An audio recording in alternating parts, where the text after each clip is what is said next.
So my talk is about making your own rules and drinking your own juice, okay? This has been my mantra since I figured out that I was not living the life that I wanted. I was living the life that my mom had planted seeds about and media had planted seeds about.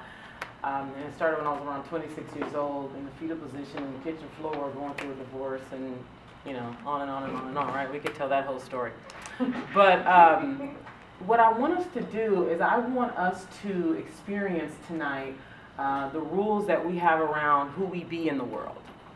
So the work that we're going to do here translates into all parts of your work. So if you're having blocks around money, you're not getting the money you want. If you're having blocks around quality sex, if you're having blocks around having hard conversations, if you're having blocks around starting the business, procrastinating in the business, etc., there's a rule, a self-imposed rule that you have, whether you're aware of it or not. Sometimes you know the rule and you're having a hard time breaking it. But there's a self-imposed rule that you have that's getting in the way of you having or being or living or expressing or whatever. So what I want you to start to think about now, because I'm going to continue, but I want you guys to have time to sort of think about this, is where is it in your life where you feel like you're blocked under one of those subjects of money and career, sex, you know, relationships, etc. Think about somewhere where you're blocked. And then what I want to ask one of you to do is volunteer to be in, you know, center of attention, hot seat, whatever it is you want to call it, and allow yourself to be serviced and allow other people who are observing you to be serviced as well, okay? So you guys think about that, and someone's going to volunteer. And I want to go into a story that I shared to give an example of our self-imposed rules in these little, seemingly unimportant ways. So the story that I shared on the Facebook event wall was last Tuesday I was at a luncheon, and it was at a restaurant, and the owner of the restaurant offered me a cocktail. I accepted. It was like 12 o'clock in the afternoon. I accepted the cocktail because that's my thing. I drink whenever I want to drink. Matter of fact, yesterday I had wine and cookies for breakfast. Okay? Yeah. So this woman, we were at round banquet tables at the luncheon, and this woman who was at my table, I could see the judgment in her face. You know how you can see somebody's judging you? I could see the judgment in her face, and I'm just like, okay, great. This is a great opportunity. Because this is an empowerment luncheon. So any woman who, I decide, any woman who shows up at anything empowering, she wants to live full out. She wants to be fully self-expressed.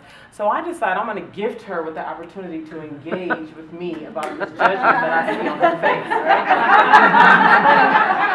Right? So we have like a little break, right, in between our networking. So I go over to her and I said, I noticed when I started drinking my cocktail, you had this look on your face like, what the hell is she doing? And she's like, yeah, I've never seen such a thing. And I'm like, why would somebody be drinking a cocktail at 12:30 in the afternoon? And we went on and on and on, but what happened in her experience was that she had this rule that it was inappropriate and it was wrong to be drinking in the middle of the day, right? Now, who else shares that philosophy in here? Just makes sense. No, honestly, I'm not offended. I mean, I couldn't even care less. Same thing yesterday. Yes, so 2 people. Okay, 3 people. For yourself or other people. You feel like you should not be drinking liquor, wine, anything in the middle of the day, in the morning. Okay, so about 3 people, 4 people, okay? So that rule will cause you to look at somebody like me who's drinking in the middle of the day like, what is she doing? Like, you might discount me, you might look at me as less worthy, you might look at me as somebody who shouldn't be regarded or whatever because of that rule that you have. Now, what you need to know is that when you're looking at that rule that you've imposed on somebody else, you've also imposed that rule on yourself, and you have other rules that you've imposed on yourself, whether you're aware of it or not. This is what I mean. This bleeds into everywhere. When we have problems making our own rules, because we have these rules that have been imposed by our family and our friend and our media, she is in this beautiful house, and there was some kind of expectation that, because we all kind of get taught that if you surround yourself with beautiful things, and you know, they tell you to practice being rich, right? Go buy the expensive cocktail before you can afford it. Go get the fancy trip before you can afford it. And there's like this expectation that that'll bleed, we'll get this osmosis effect, and we'll somehow start to miraculously be able to start talking about money, and money will just flow into our lives. It was, right? That was sort of like some kind of expectation, right? So It was a hope. It was a hope. So when we have this rule about how it's going to work, it gets in the way of what really will work and come up, will come through us. Because the answers that we have come through us. They don't come from other people. They don't come from the gurus. They don't come from the blueprints, right? You're a lot of coaches and transformational people here. So we follow the gurus who have the 7-figure blueprints, right?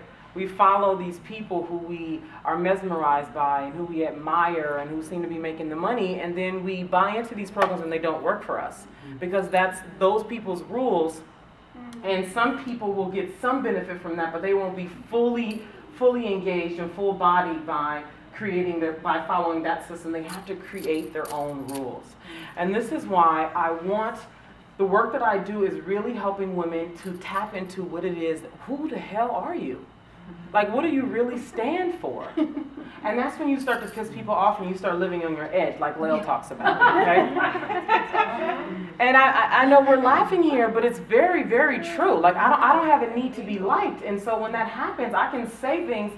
And because I've really allowed myself to drop into who I am, the ugly, the ridiculous, every label that you could put on me and put on yourself, I can tune into things very quickly with people. And oftentimes I'm right and sometimes I'm wrong, but that's a part of living on the edge. But the point is, if you want to be able to live the life that you want, and that's why we're all here. I'm kind of guessing that if you show up to an event called Fem Talks about embracing taboo and erasing stereotypes, you want the life, you want to create your own life. You want to design your own life. And a lot of people are not going to like you and they're going to disagree with you. And that's why I really like the story that you shared earlier about the conversation you had with your aunt. I had a similar conversation with my mom, and I know women in the room will relate to this, is I had this issue with eclipsing her, making more money than her, being more successful than her, and it got in the way of me talking about my business with her. It got in the way of me being proud around her about the money I was making, about the progress that I was making. And so I literally had to sit down and have a conversation with my mom and say, Mom, you know, I'm going to put this video on Facebook event wall, because I did a video about it, I think, last week. And I said, Mom, you know, I have this concern about making more money than you and being more successful than you, and I'm concerned about how you're going to treat me, if that's going to damage our relationship, will we still be close? And I had to have that conversation for me, and me creating my own rules about who I am as a woman and where I'm going, and because she's extremely conservative, and anybody who spends any significant time around me, you know that I'm the polar opposite. But part of making your own rules is giving yourself what I call high stakes permission.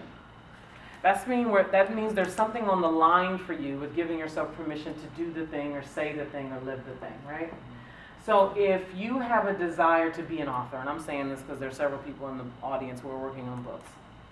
If you have a desire to be an author and you know your family is not going to approve, there's a certain level of permission that you have to give yourself to even begin to get into the action space of writing the damn book, of talking about the book. There's a level of permission that has to be given. And this is something that has to be practiced. And I feel like I'm sort of like talking here. And this is the whole intention of my Big Energy Women Immersion, is because we actually get into a practice space of, I'm giving myself permission to ask for more money. I'm giving myself permission to ask for more oral sex. I'm giving myself permission to say exactly what I feel without watering it down, because I think you won't like me if I say the truth. Oh, I have to do this over and over and over again. Over and over and over and over again. And it allows me to say to my mom, Mom, I feel like you're attacking me right now and I need you to stop. It allows me to say to a client, I see that you're not present here right now and you're paying me an amount of money that is not valuing this time here, so maybe we should reschedule this for tomorrow. Could you imagine people being pissed off by you talking like that? Oh, hell yes. This is what happens. And so the final note that I want to leave you with here today is the ability to be able to hold your emotions. That is something that you have to master. To be able to hold the anger that could come up, that you can translate into love. To be able to hold the frustration. To be able to hold what I call attack from naysayers. I love how all the speakers have sort of built me up for this. To be able to hold all the, it's almost like the preparing for the attack. It's like, I know if I do this, my mom is so not going to approve. So it's like being able to hold that in your body and still move forward. That's something that really has to be mastered.